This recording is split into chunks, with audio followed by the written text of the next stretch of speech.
आइए बच्चों, आज पढ़ते हैं पाठ 1 कुछ और भी दूं। तो सबसे पहले हम इसके संदर्भ और प्रसंग को हम सबसे पहले समझ लेते हैं, जान लेते हैं। उसके पश्चात में हम इसके जो कविता पाठ है उसका वाचन करेंगे। उसके पश्चात इसका हम लोग व्याख्या भी करेंगे। तो हम लोग सबसे पहले हम क्या जान लेते हैं, इसके संदर्भ और प्रसंग। तो संदर्भ और प्रसंग में सबसे पहले संदर्भ समझ लेते हैं। संदर्भ हम कह सकते हैं कि प्रस्तुत पंक्तियां हमारी पाठ्य पुस्तक छत्तीसगढ़ भारती के पाठ 1 कुछ और भी दूं से लिया गया है और इसके कवि हैं श्री राम अवतार त्यागी जी। ठीक है। और इसके पश्चात प्रसंग है।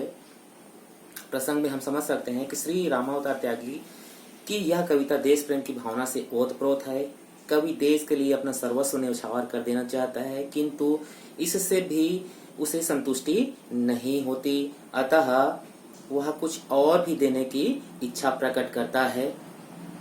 वह स्वयं को अकिंचन मानता है और भारत माता के चरणों में बहुत कुछ अर्पण करने की उत्कट लालसा रखता है। वह एक हाथ में तलवार तथा दूसरे हाथ में तिरंगा झंडा लेकर भारत माँ की रक्षा के लिए निरंतर आगे बढ़ते जाने के लिए कृत संकल्प है। कवि की यह उत्कट देश प्रेम की भावना पाठकों के मन को भी देश प्रेम के रंग में रंग देती है। तो आपने इस संदर्भ प्रसंग को जाना और समझा। मैंने यहाँ लिख भी दिया है कुछ इस तरीके से, जैसे संदर्भ है, यहाँ देख लीजिए। प्रस्तुत पंक्तियां हमारी पाठ्य पुस्तक भारती के कुछ और भी दूं नामक पाठ से लिया गया है। इसके कवि श्री रामावतार त्यागी हैं। प्रसंग में लिख दिया है, प्रस्तुत पद्यांश में कवि ने मातृभूमि के प्रति अपनी भावना को प्रकट किया है। ठीक है बच्चों, अब देखते हैं इसके पश्चात में हम कविता का वाचन करते हुए उसका हम व्याख्या करेंगे। तो आइए पढ़ते हैं।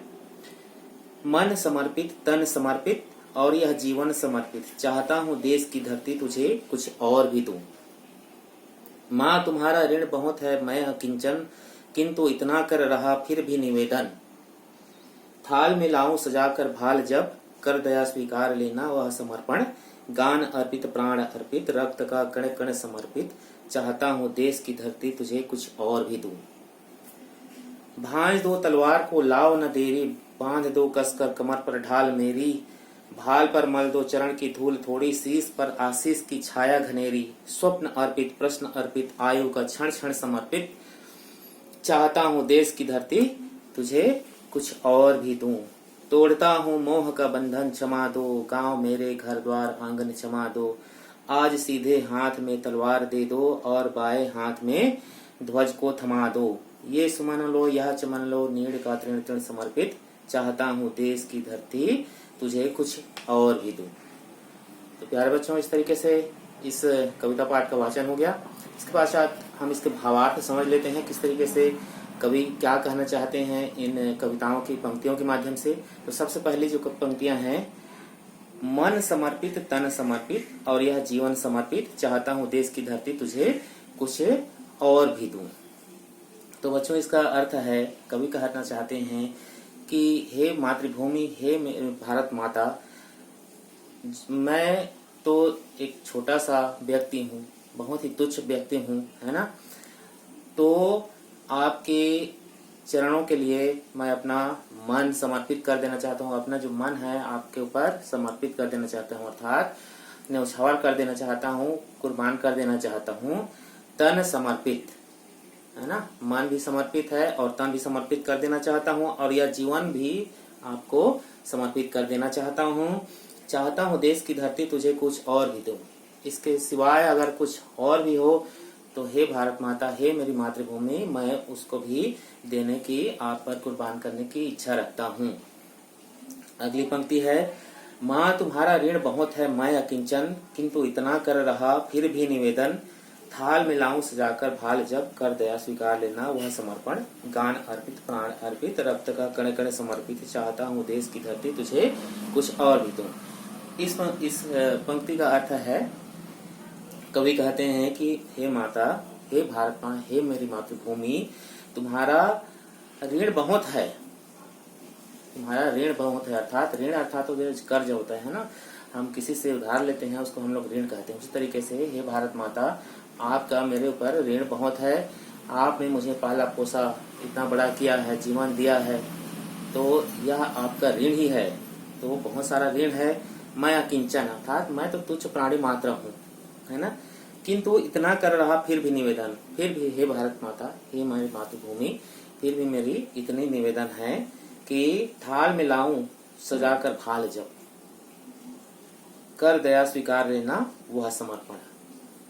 थाल में लाऊं भाल जब कह रहा है, देखो, है ना। अर्थात होता है कि थाल में, अर्थात जो थाली होती है उसमें जब हम भाल, जो मस्तक है ना, भाल लाऊं सजा कर जब, कर दया स्वीकार लेना वह समर्पण। तो मैं अपने जो इसमें कवि कहना चाहते हैं कि मैं अपना जीवन समर्पित कर देना चाहता हूँ आपके प्रति और आपके चरणों में रख देना चाहता हूँ, तब आप मेरा यह समर्पण स्वीकार कर लेना। गान अर्पित प्राण अर्पित रक्त का कण कण समर्पित। कवि कह रहे हैं कि मेरी गान अर्पित, गान अर्थात प्रसिद्धि, है ना। गान अर्पित प्राण अर्पित, मेरा जीवन जो है, प्राण अर्थात जीवन भी अर्पित है।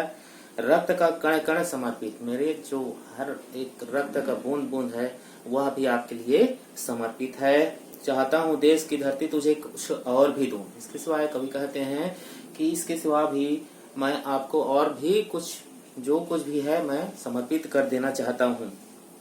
अगली पंक्ति है, भांज दो तलवार को लाओ न देरी, बांध दो कसकर कमर पर ढाल मेरी, भाल पर मल दो चरण की धूल थोड़ी, शीश पर आशीष की छाया घनेरी। इसका अर्थ है, कवि कहते हैं कि भांज दो तलवार को, भांज दो, है ना, धार कर दो तलवार को, लाओ न देरी, और देरी मत कर रही है, लाइए तलवार को, और बांध दो कसकर कमर पर ढाल मेरी। तो मेरी तलवार को ला दीजिए और बांध दो कसकर कमर पर ढाल। ढाल अर्थात जो होता है, एक हाथ में तलवार एक हाथ में ढाल जो रहता है शत्रुओं से रक्षा करने के लिए, और एक जो तलवार रहती है उसमें आक्रमण करने के लिए होता है ना। तो ढाल को लाओ और कमर पर मेरी कसकर बांध दीजिए। भाल पर मल दो चरण की धूल थोड़ी, भाल पर अर्थात मस्तक पर मेरी अपने चरण की आपकी धूल थोड़ी मेरे मस्तक पर मल दीजिए। शीश पर आशीष की छाया घनेरी, तो आप मेरे सिर पर आपके छाया घनेरी, घनेरी मतलब जो क्या कहना चाहिए, घना, है ना, आपके आशीर्वाद की आशीष मुझे मेरे सिर पर दे दीजिए। इसके सिवाय अगला पंक्ति है, स्वप्न अर्पित प्रश्न अर्पित आयु का क्षण क्षण समर्पित, चाहता हूँ देश की धरती तुझे कुछ और भी दूं।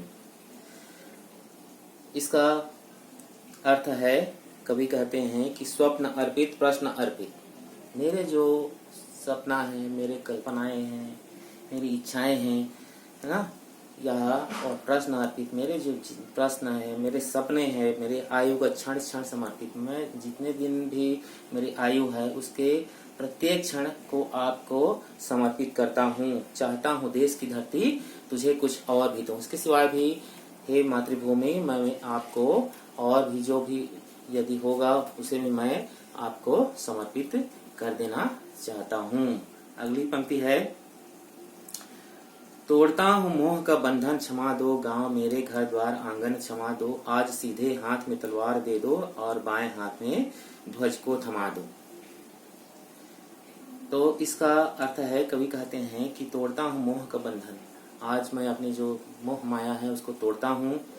जितने भी मोह का बंधन है, मेरे माता पिता, मेरे भाई बहन, मेरे जो भी रिश्तेदार हैं, और जो भी मेरी संपत्ति है, जो भी मेरे घर द्वार आंगन है ना, उनसे मैं क्षमा चाहता हूँ। हे मेरे गांव, हे मेरे घर द्वार आंगन, मुझे क्षमा करिए। आज सीधे हाथ में तलवार दे दीजिए मुझे और बाएं हाथ में ध्वज को थमा दीजिए, और यह सुमन लो यह चमन लो, नीड़ का तृण तृण समर्पित, चाहता हूँ देश की धरती तुझे कुछ और भी दूं। तो कवि कहते हैं कि ये सुमन, ये चमन, ये बाग बगीचे फूल, आप ये जो पेड़, नीड़ का तृण तृण समर्पित है, नीड़ अर्थात पेड़, पेड़ का जो भी तृण तृण तिनका जो है, मैं मातृभूमि के प्रति, अपनी जो भारत माता के प्रति मैं समर्पित करना चाहता हूँ, और चाहता हूँ कि देश की धरती तुझे कुछ और भी दूं। तो कवि कहते हैं कि इसके अतिरिक्त भी मैं आपको, हे भारत माता, जो कुछ भी है मेरा, सबको मैं आपके ऊपर अर्पित कर देना चाहता हूँ।